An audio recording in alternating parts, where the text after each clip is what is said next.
Bonjour à tous et bienvenue sur le blog du MBA MCI. Alors l'idée aujourd'hui c'est de vous proposer un outil qui vous permette en quelques minutes de créer votre propre application et tout cela sans développeur. Vous m'avez bien entendu, oui oui, sans développeur. Alors ce que j'ai voulu surtout à travers ce tuto, c'est vous présenter un moyen qui puisse être user-friendly et online pour réaliser votre propre application en quelques clics et avec seulement un petit peu d'ingéniosité.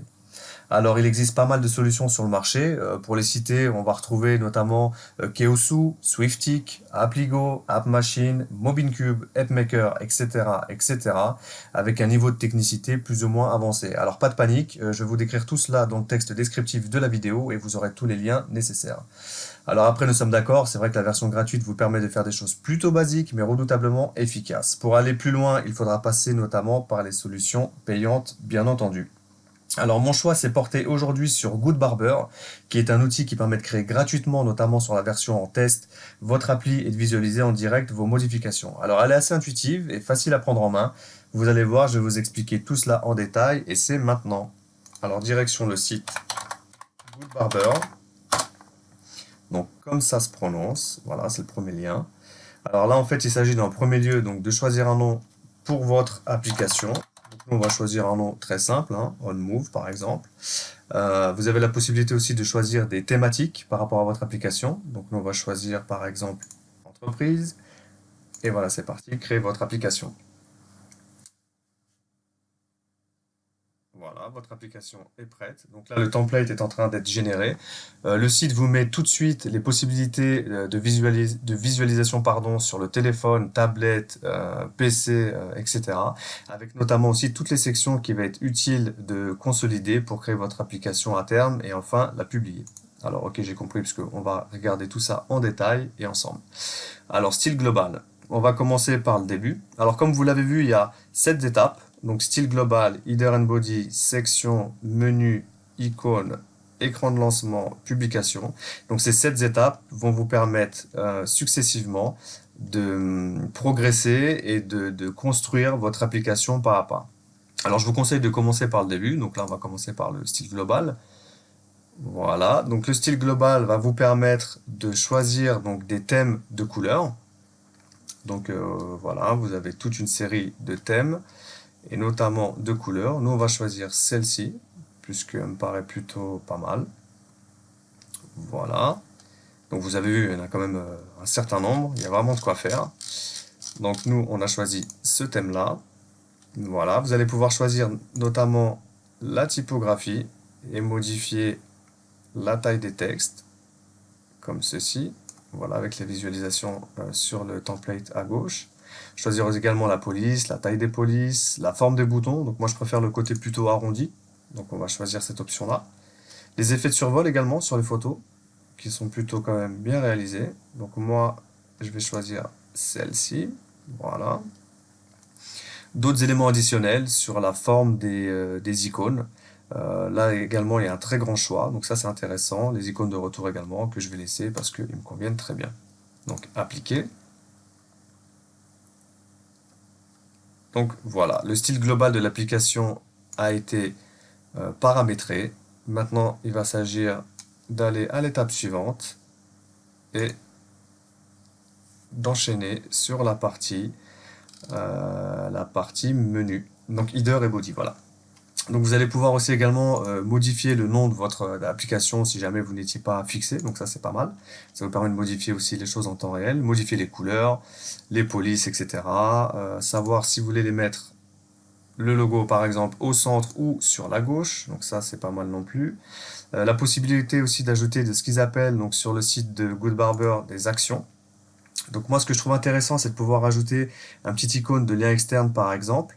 Après, il va falloir lui associer forcément donc un lien externe par exemple. C'est ce qu'on va faire. Donc là, je vais choisir de lui mettre, admettons, euh, un lien vers un blog par exemple. Donc on va prendre le mien pour faire plus simple. Alors voilà, innovapolis.fr qui est mon blog, enfin en tout cas en construction. Alors, ajouter une action. Je vais pouvoir aussi également, si donc il veut bien, il n'a pas pris en compte. Donc là, je vais redemander d'ajouter une action. Voilà. Donc là, il m'a mis les deux liens, comme vous le voyez, sur l'application. Et là, par contre, ce qui va m'intéresser, c'est de lui mettre, par exemple, des commandes de setting, de paramètres. Donc, je vais modifier donc l'icône de l'action et je vais choisir plutôt celui-ci. Alors oui, c'est vrai que ça, on est passé rapidement, mais vous avez la possibilité d'implémenter pas mal de typologies d'icônes vraiment différentes et variées. Et voilà, c'est vraiment quand même très très bien fait. Il faut le reconnaître quand même. Donc là, vous voyez, sur l'application, il m'a mis les petites icônes paramètres. Donc ça, c'est parfait, ça me va très bien. Donc on va mettre suivant. Voilà, donc là, on va rentrer dans l'onglet section. Alors juste pour que vous voyez les modifications. Donc là, si je clique sur le lien, et ben, ça me redirige sur mon blog directement, vu que je l'ai paramétré en lien externe. Donc ça, c'est pas inintéressant. Et je vais retrouver également la partie setting que j'ai préalablement paramétré, voilà, sur ma nouvelle appli OnMove. Donc ça, c'est quand même très bien fait. Donc ensuite, on passe à la partie section. Donc la partie section, ce qui va être vraiment pas mal, c'est de pouvoir ajouter beaucoup de fonctionnalités à votre application. On va les retrouver ici. Vous allez avoir la possibilité d'implémenter des articles au travers de blogs déjà existants comme WordPress ou intégrer des flux RSS. Donc ça, c'est quand même pas mal. Il faut quand même le reconnaître. Vidéo également, notamment à travers le biais de CMS ou de plateformes comme YouTube ou Vimeo ou Dailymotion. Donc là, toutes les possibilités sont jouables. Intégrer des comptes Twitter aussi, ça c'est plutôt pas mal, avec les accès tokens bien évidemment. Vous allez pouvoir, donc au-delà des comptes Instagram, etc., ajouter une mention à propos. Donc là, par exemple, si je mets à propos, ajouter, et là vous allez voir, c'est plutôt bien fait. Il va m'ouvrir un éditeur de contenu qui va me permettre de rédiger, je ne sais pas, un texte qui puisse être relatif à votre entreprise, par exemple, retrouver tous nos services ici. Voilà. Donc là, on va le sauvegarder. Bon, là, vous l'avez compris, hein. Je vais lui mettre un titre quand même. À propos de nous. Voilà, sauvegarder. Donc voilà. Donc ça, il a dû le prendre en compte. Donc, si je sors de la section, voilà, je retrouve la mention à propos. Et là, je vais retrouver. Alors là, il lag un petit peu, mais c'est pas très grave. Je devrais retrouver normalement ma section. Donc ma section qui va être de nouveau disponible si on va un petit peu plus loin dans l'onglet d'après, à propos. Et là on va retrouver, à propos de nous, retrouver tous nos services ici. Voilà, donc ça l'a bien pris en compte. Donc ça c'est vraiment pas mal. Donc ensuite il y a d'autres fonctions, hein, comme vous l'aurez compris, au niveau ce qu'on appelle vulgairement le e-commerce. On va retrouver donc voilà, la possibilité d'intégrer les API pour communiquer avec les Amazon, Etsy et Shopify. Donc ça c'est vraiment intéressant si vous voulez pousser donc des offres produits. D'autres fonctions comme les cartes, formulaires, intégrer du code HTML aussi également, faire du lien externe et intégrer aussi une partie sur du QR code. Donc ça c'est quand même pas mal avec aussi potentiellement un moteur de recherche. Donc en fait tout y est. En sachant que ça c'est sur les fonctionnalités de base, donc ça c'est pas inintéressant quand même, il faut quand même le rappeler. Donc on va passer à l'étape suivante. Voilà, donc là il va s'agir de choisir le mode de navigation souhaité. On va pouvoir avoir du swipe, on va pouvoir avoir des barres de tabulation, ce qu'ils appellent du grid, et également slide, etc., etc. On va choisir le mode grid. Moi c'est un mode qui me plaît assez bien puisqu'il est assez clair. Voilà, et là on va retrouver toutes nos mentions avec donc les paramètres que l'on avait pré-paramétrés, l'onglet à propos, etc. Et si l'on ferme, on tombe sur la page d'accueil. Voilà, donc au niveau du footer des settings, vous allez pouvoir paramétrer aussi également donc tout ce qui est paramètres, donc ça on l'a vu tout à l'heure. Et ensuite, ressources et outils. Vous allez aussi pouvoir, donc ça c'est plutôt pas mal parce que jusqu'au bout de la fabrication de votre application, vous allez pouvoir modifier donc le thème. Lui il va garder en compte les choix que vous avez fait au préalable. Donc il y en a quand même un certain nombre, ils sont plutôt bien faits, plutôt pas mal. Voilà, donc ça c'était surtout pour vous montrer. Vous allez pouvoir aussi choisir donc des add-ons.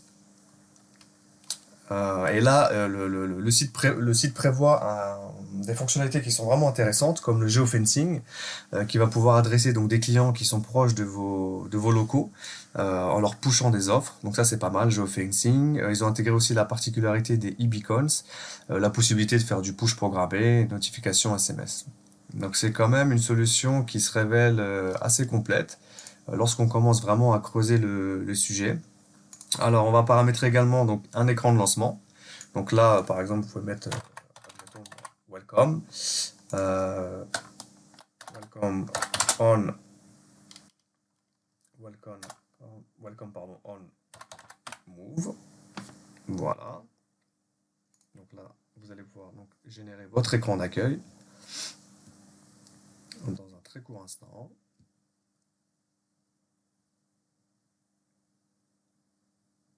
Voilà, donc votre écran d'accueil a été paramétré. Donc vous avez le visuel tout de suite. Donc ça, c'est plutôt pas mal. Et si je tape sur suivant, je vais pouvoir soit tester mon application donc en local pour voir s'il n'y a pas des bugs à corriger ou des choses que j'aimerais quand même améliorer, ou alors le publier directement sur les App Store. App Store ou Play Store, hein, suivant si vous êtes sur Apple ou Android. Donc si je fais démarrer la publication sur Android, admettons, voilà. Là, ce qui est intéressant, c'est que comme dans WordPress, il va me signaler tous les fonctionnalités qui n'ont pas été paramétrées correctement. Donc ça, c'est intéressant. Donner un nom à l'application, par exemple. Si je clique ici, voilà, ça me redirige tout de suite vers des choses que je n'aurais pas réalisées. Et là, je vais pouvoir directement, normalement, modifier donc, ce paramètre. Si je mets, admettons, on move, voilà, donc là généré.